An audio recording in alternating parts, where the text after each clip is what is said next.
Bonsoir et bienvenue. Nous allons maintenant présenter quelques commentaires sur le processus de l'initiation de l'entité humaine. Nous avons souvent, lors des précédentes présentations, abordé le sujet de l'initiation et des initiés. Il convient donc d'illustrer un peu ce processus en formulant certains commentaires demeureront sommaires et généraux. D'une part, parce que ma propre connaissance de ce sujet est limitée, et d'autre part, parce que ce sujet doit être abordé avec une certaine prudence. Il existe une analogie entre le processus de l'initiation et le processus menant à la naissance d'une entité humaine sur le plan physique. La conception d'un être humain correspond au moment de l'individualisation. La conception d'un être humain, c'est-à-dire au moment où le spermatozoïde fusionne avec l'ovule maternel, correspond au moment de l'individualisation de l'âme humaine. Les 9 mois de gestation correspondent à la grande roue de la vie, des milliers d'incarnations. Et l'heure de la naissance correspond à la première initiation, l'initiation planétaire.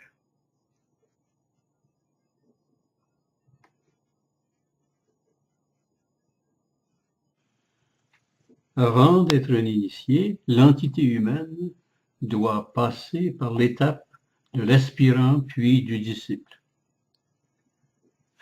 Après des milliers d'incarnations, il arrive une incarnation où l'entité commence à s'intéresser au domaine spirituel. Elle entre alors sur le sentier de probation. Le sentier de probation est foulé par l'aspirant. L'objectif de l'aspirant, en premier, c'est de se connaître. C'est le « connais-toi toi-même » que le grand philosophe Socrate disait à ses disciples. L'aspirant reçoit l'instruction dans la salle de l'instruction ou la salle de la connaissance. La nuit parfois, mais aussi le jour. Il a des cours, il passe des examens, des tests. Durant la nuit, il va sur les plans supérieurs et peut recevoir des cours et des instructions. Et dans le jour, lorsqu'il est confronté à des événements ou à des circonstances qui se présentent et qu'il doit faire des choix, ces choix sont des examens et des tests. Il est instruit sur les disciplines de la vie, la maîtrise du caractère, la compréhension du petit soi de la personnalité et les lois du système, le microcosme. Il apprend la méthode d'acquérir la connaissance, la source de la connaissance, le grand macrocosme. Il reçoit un début d'instruction sur le mot de synthèse, c'est-à-dire l'unité interne qui maintient le système en harmonie. Ça veut dire la grande loi, les grandes lois de la vie. Le disciple poursuit son évolution et atteint le stade de disciple. Disciple accepté, c'est-à-dire qu'il a accepté de servir l'humanité, de collaborer au plan, de développer les pouvoirs de l'âme et suivre ses directives de plus en plus. Il passe alors dans la salle de la sagesse, c'est-à-dire la salle où les connaissances se fusionneront avec l'amour pour produire la sagesse. Il commence aussi à comprendre le travail de groupe, car dans les ashrams, on travaille en groupe. Il passe alors au stade d'initié. Qu'est-ce que l'initiation? C'est un processus d'évolution forcée. un processus d'évolution accéléré. La porte de l'initiation s'est ouverte durant la 4e sous-race de la 4e racine, la race atlantéenne. En même temps, la porte de l'individualisation a été fermée. Donc la porte de l'initiation s'est ouverte durant la race atlantéenne et à partir de ce moment-là, tous ceux qui ont mis le pied sur le sentier de l'initiation peuvent accélérer leur évolution. Avant ce moment, l'initiation était beaucoup plus lente. La porte de l'individualisation a alors été fermée, ce qui veut dire qu'il n'y a plus d'animaux qui peuvent, depuis ce temps, s'individualiser. Ce processus d'évolution forcée durera jusqu'à la moitié de la prochaine ronde, c'est-à-dire la 5e ronde. Nous sommes actuellement dans la 4e ronde. Alors, selon les maîtres, les 3/5 de la famille humaine auront mis le pied sur le sentier de l'initiation. Comme on sait qu'il y a 60 milliards de monades, ça veut dire qu'à ce moment-là, 36 milliards de monades auront mis le pied sur le sentier de l'initiation. Ils seront à ce moment-là des initiés de niveau 1, 2, 3, 4.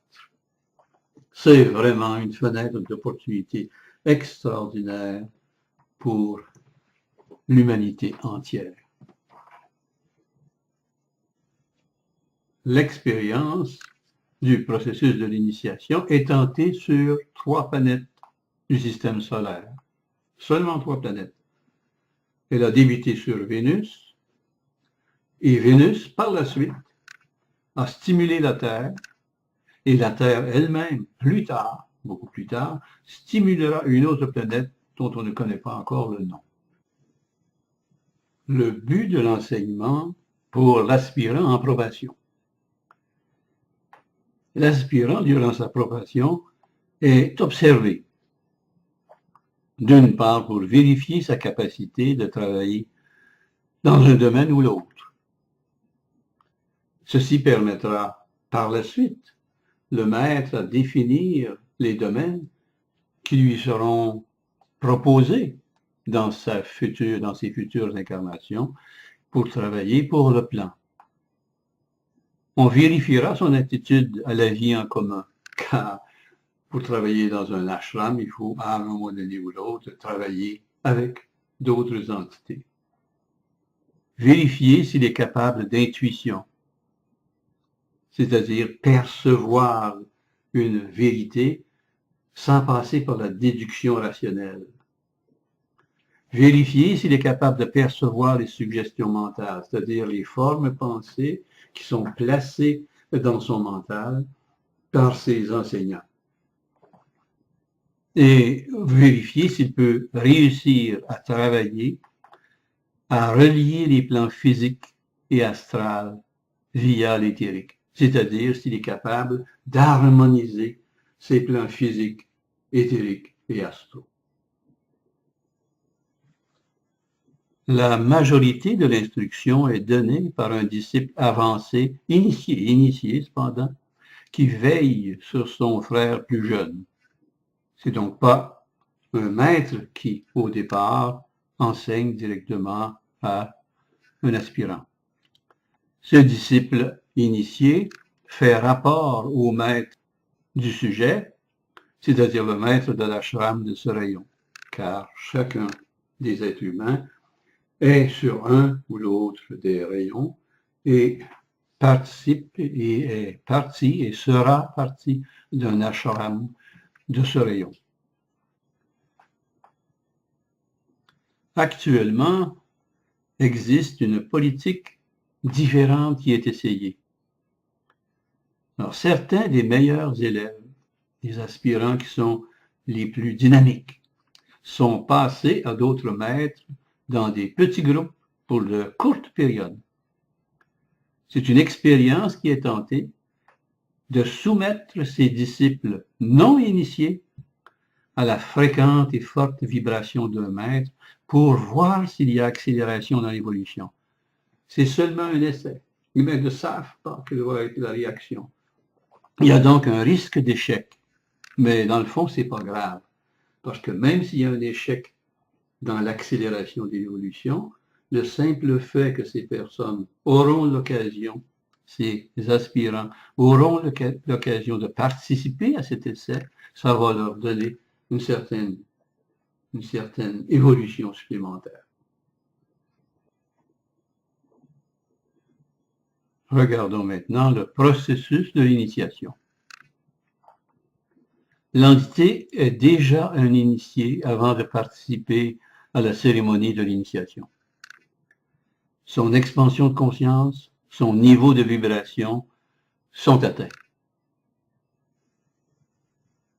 L'entité est donc déjà un initié. S'il n'avait pas atteint le niveau de vibration voulu, le fait de participer à la cérémonie littéralement le pulvériserait, le mettrait à mort. Il y a trop d'énergie qui sont envoyées durant la cérémonie de l'initiation. Il faut se souvenir, là, il faut bien comprendre que c'est l'âme qui est initiée. Et l'âme est initiée sur le plan mental. Mais évidemment, l'âme est incarnée, donc elle a une personnalité. Et le fait et tous les processus qui sont utilisés durant l'initiation produisent des effets sur la personnalité, c'est-à-dire sur le corps physique, le corps éthérique, le corps astral et le corps mental. Le déroulé de la cérémonie. Je vais maintenant énoncer les étapes du déroulé de la cérémonie et on va revenir sur chacun de ces éléments plus profondément. Donc, en premier, la présence est révélée, puis la vision contemplée. Il y a application du sceptre d'énergie et cette application produit des effets sur les corps, sur les centres ou les chakras, sur le corps causal. Puis, il y a prestation du serment et la communication du mot de pouvoir et du secret. La cérémonie de l'initiation commence par la révélation de la présence. Il y a donc vision et perception de la présence. On lui donne aussi le nom de grand ange solaire, et ceci sous la forme d'une sphère de feu. La présence est donc la présence de la divinité à un niveau très élevé. À la première initiation, il voit que cette présence est intelligence. À la deuxième initiation, il voit que cette présence est amour. À la troisième initiation, il voit que cette présence est volonté.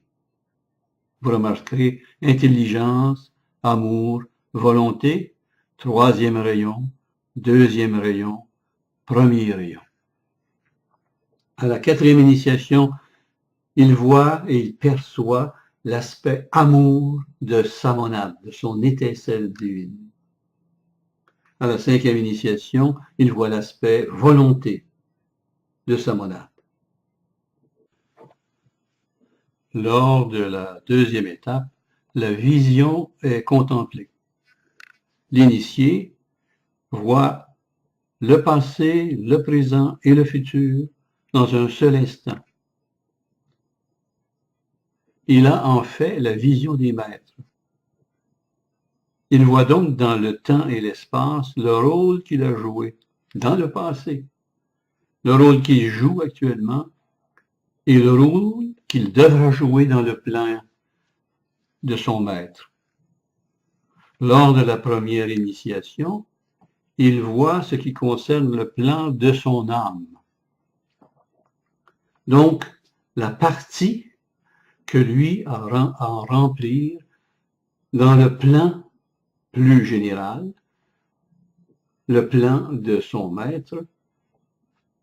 À la deuxième initiation, il voit ce qui concerne le plan de son groupe d'âmes. Donc là, le champ d'action est plus large et il voit ce que son groupe d'âmes avait réalisé dans le passé, qu'il réalise actuellement et qu'il doit réaliser dans le futur.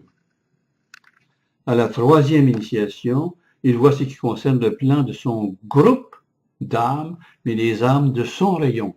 Donc là, c'est un groupe plus large, c'est-à-dire tous ceux qui sont sur son rayon. Quel a été leur rôle dans le passé? Quel est leur rôle maintenant? Et quel sera leur rôle dans le futur? À la quatrième initiation, il voit ce qui concerne le plan du logos planétaire lui-même. C'est-à-dire quel était son plan dans le passé, quel est son plan actuellement, et quel sera son plan dans le futur. La troisième étape de la cérémonie est l'application du sceptre d'énergie. Ces sceptres sont chargés d'une énorme somme d'énergie à certaines grandes périodes. L'application du sceptre va faire affluer une énorme quantité d'énergie sur l'initié. Il y a des sceptres planétaires, des sceptres systémiques et des sceptres cosmiques. Ils sont utilisés lors des initiations planétaires, systémiques et cosmiques. Par exemple, Maitreya, lors des premières initiations, utilise un sceptre. Sanat Kumara, aux initiations supérieures, 3e, 4e, 5e, etc., utilise un sceptre différent. Benjamin Crème suggérait que le nom de ce sceptre était le diamant flamboyant. Et il y a évidemment d'autres sceptres de pouvoir et des sceptres d'énergie qui sont appliqués lors des initiations systémiques et des initiations cosmiques. Même les logos planétaires, lorsqu'ils reçoivent des initiations cosmiques, bénéficient eux aussi de l'application de cercles d'énergie. Évidemment, c'est très difficile d'imaginer qu'est-ce que ça peut être à ces niveaux-là. L'effet de l'application du sceptre d'énergie, qui évidemment produit l'afflux d'énormes quantités d'énergie sur la personnalité, produit au départ un accroissement de l'activité de chaque atome individuel qui constitue les différents corps de la personnalité. Vous savez que les corps des personnalités, on l'a vu dans les conférences précédentes, sont constitués, leur substance même est constituée de petits pétris solaires ou lunaires et d'élémentaux qui constituent ces différents corps. Or, à cause de l'afflux, l'activité de ces différents pétris, de ces petits atomes individuels des corps de la personnalité est accrue. En même temps, la matière d'un type indésirable est rejetée. C'est une purification. L'alignement des différents corps de la personnalité au corps causal, c'est-à-dire au corps de l'âme, est favorisé, ce qui augmente la continuité de conscience et la réceptivité aux impulsions de l'âme. Donc, il y a un contact qui est favorisé entre l'âme et la personnalité. En fait, c'est comme une création, le début d'une création à la première initiation, et une augmentation progressivement à chaque initiation de l'antakarana, c'est-à-dire le lien de communication, le pont qui existe entre l'âme et la personnalité. L'effet sur le corps causal est lentement dissous et de plus en plus, à chaque initiation, est absorbé et la vie s'échappe vers la monade. Le corps causal, c'est-à-dire le corps de l'âme, à chacune des initiations, progressivement, se dissout lentement. Et progressivement, le contenu du corps causal, le contenu de l'âme et le corps de l'âme s'échappe, est absorbé par la monade. Évidemment que c'est progressif. Et à la 4e initiation, le corps causal de l'âme est littéralement détruit. Il est totalement dissous et tout ce que contenait le corps de l'âme est absorbé, est complètement assimilé à la monade. Regardons maintenant l'effet de l'application du sceptre et de l'afflux de ces énergies sur les chakras. Il existe un préliminaire, c'est-à-dire un préalable, quelque chose qui doit être absolument en place. C'est-à-dire il faut que les 4 centres inférieurs soient en activité avant de pouvoir prendre la première initiation. Si un ou l'autre de ces centres ne sont pas en activité, l'entité ne peut pas prendre la première initiation. Les 4 centres inférieurs sont le centre, le chakra qui est à la base de la colonne vertébrale, le chakra au niveau des gonades, le chakra du plexus solaire et le chakra du cœur. Il faut qu'ils soient en activité. À ce moment-là, le feu qui est à la base de la colonne vertébrale, c'est-à-dire la Kundalini, se dirige vers le centre qui est l'objet de l'attention pour l'initiation en cause.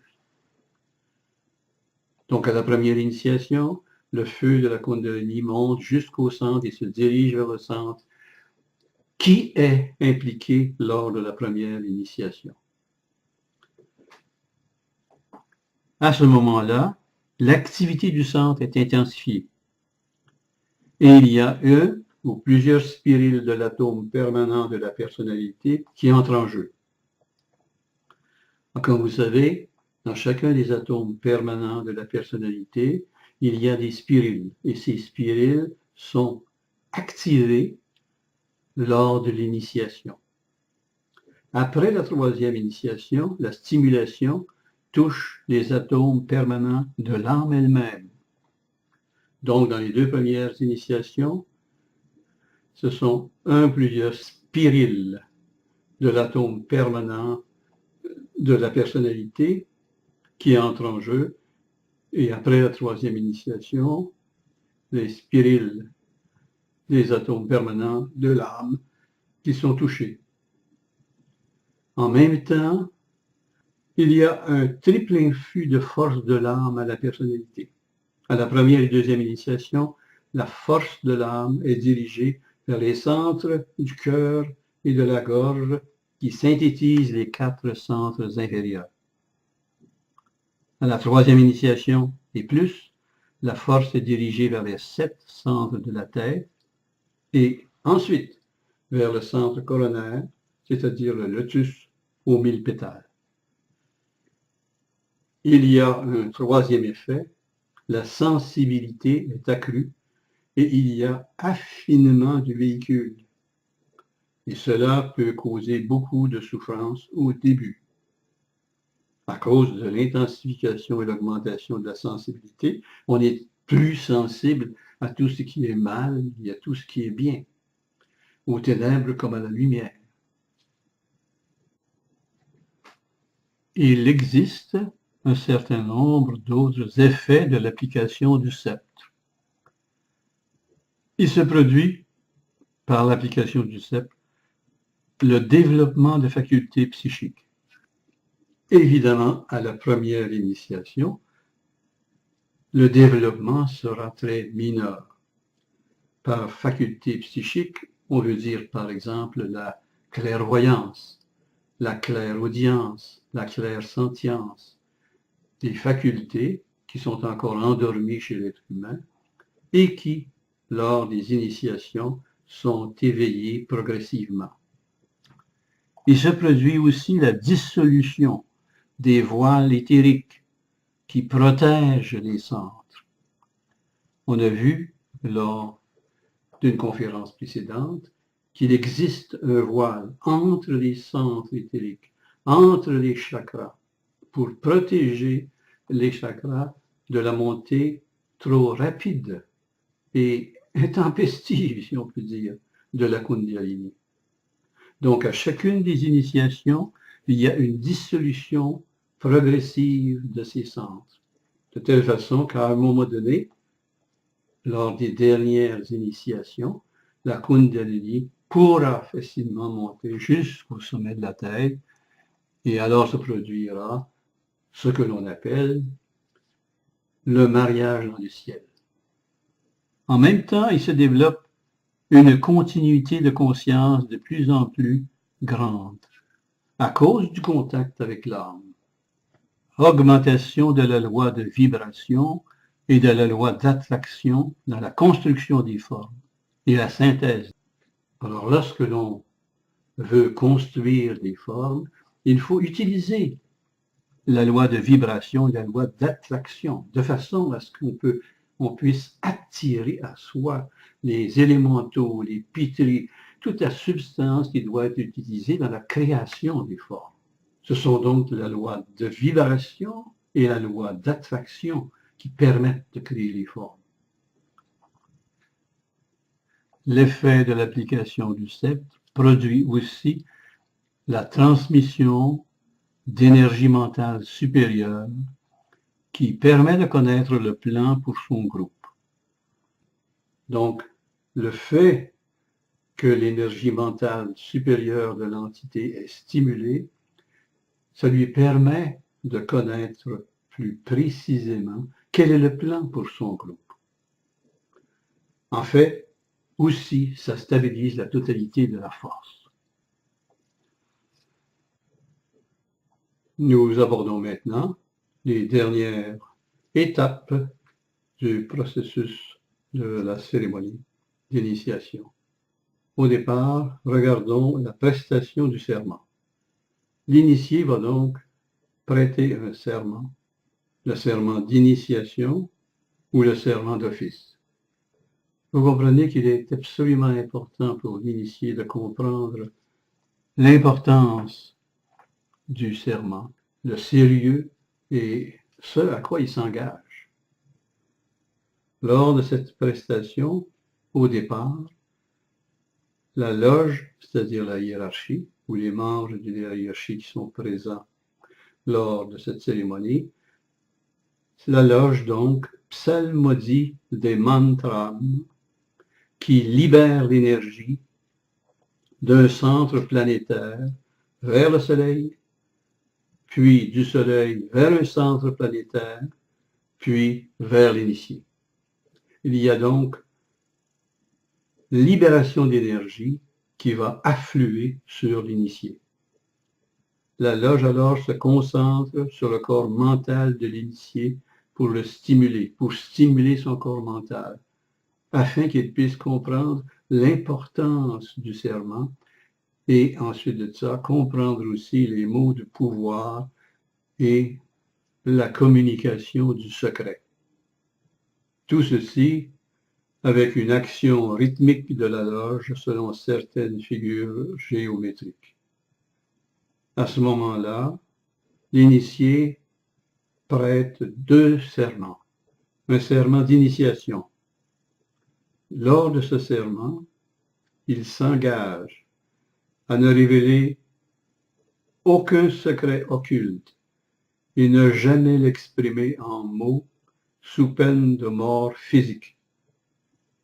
L'initié qui est sur le point de révéler meurt avant de pouvoir révéler.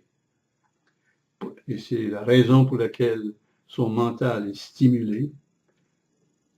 Il y a une deuxième partie au serment, c'est le serment qu'on appelle d'office, c'est-à-dire s'il a assumé une fonction spécifique dans la hiérarchie et a des relations avec des supérieurs, il faut qu'il s'engage à faire ce travail.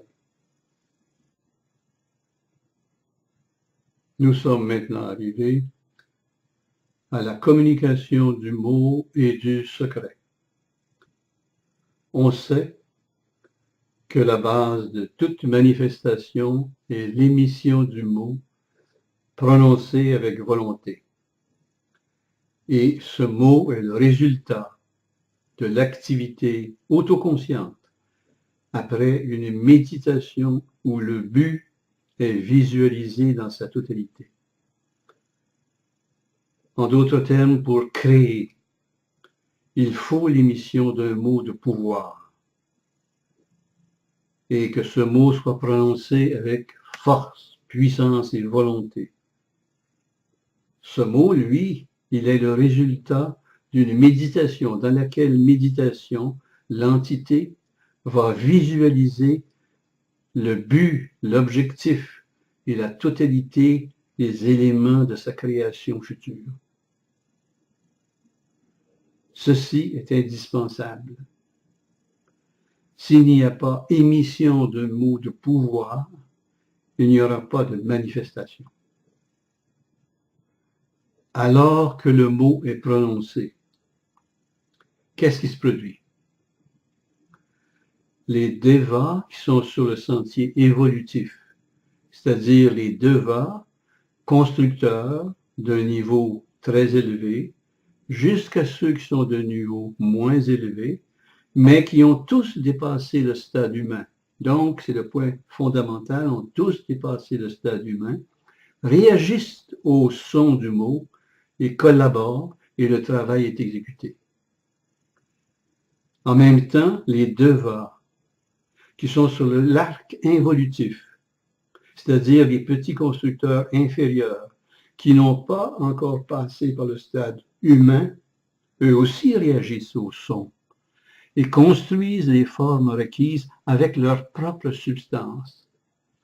Donc, ces petits élémentaux, ces petits devas qui n'ont pas encore passé par le stade humain, utilisent leur propre substance pour créer la substance qui doit être créée. Et lorsque le mot sacré cesse de résonner, la désintégration de la forme se produit.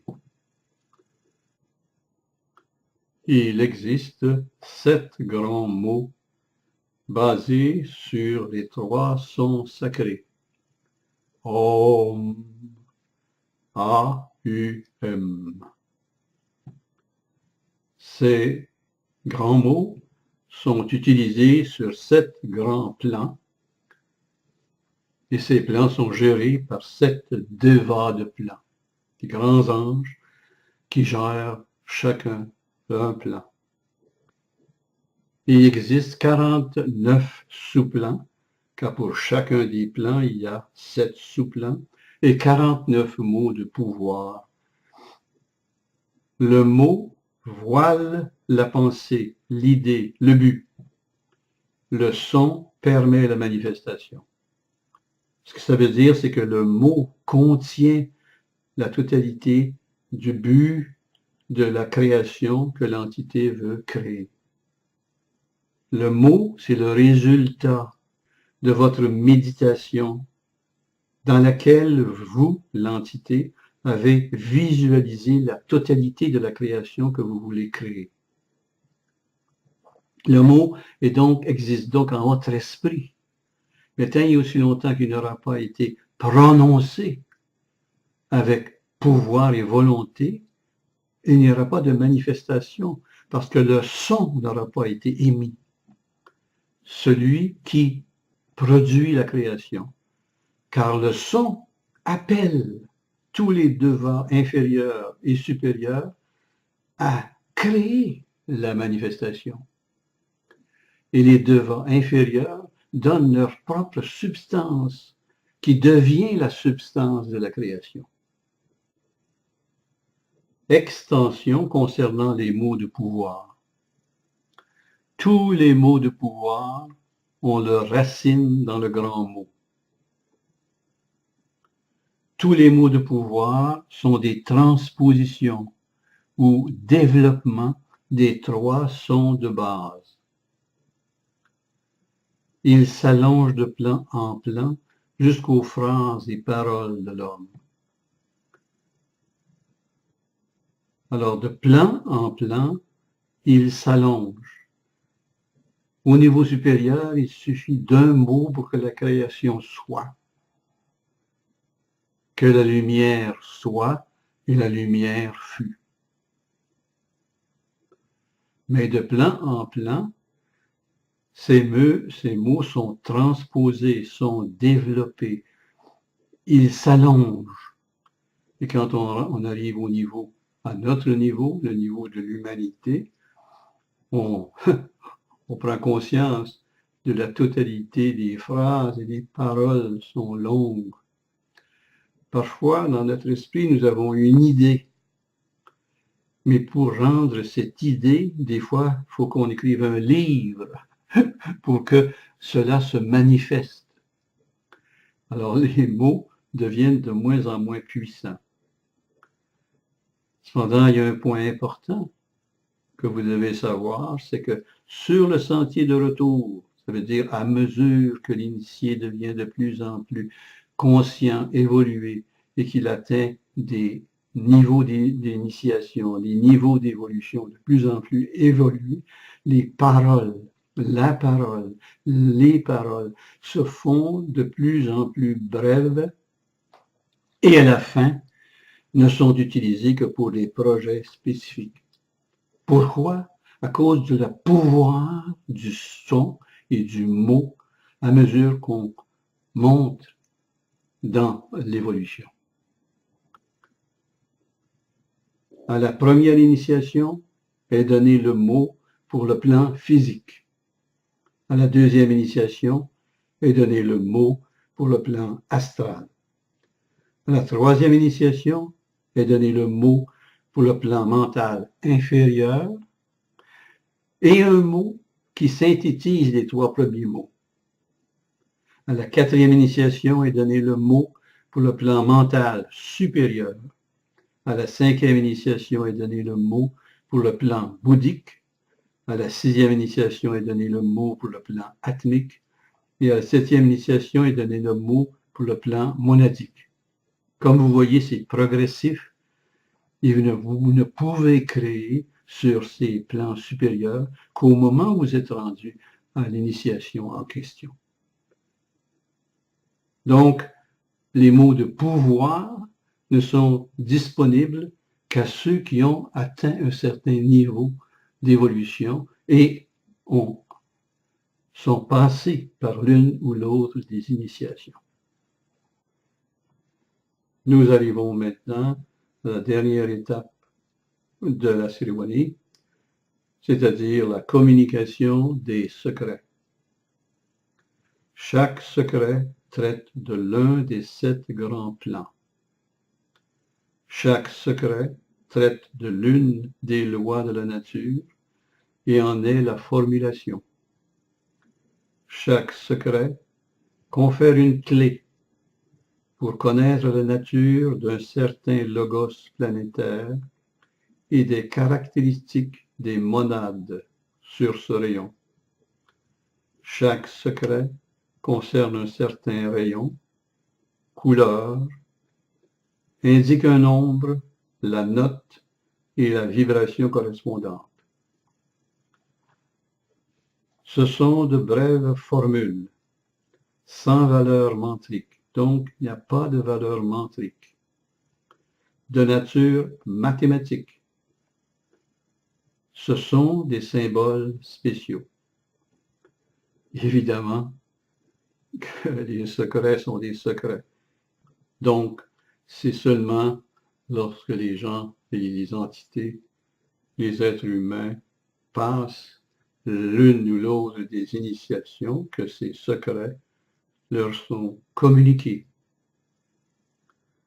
Et ils traitent soit des grands plans, soit des lois de la nature, soit de la nature d'un logos planétaire et des caractéristiques des monades qui sont sur ce rayon.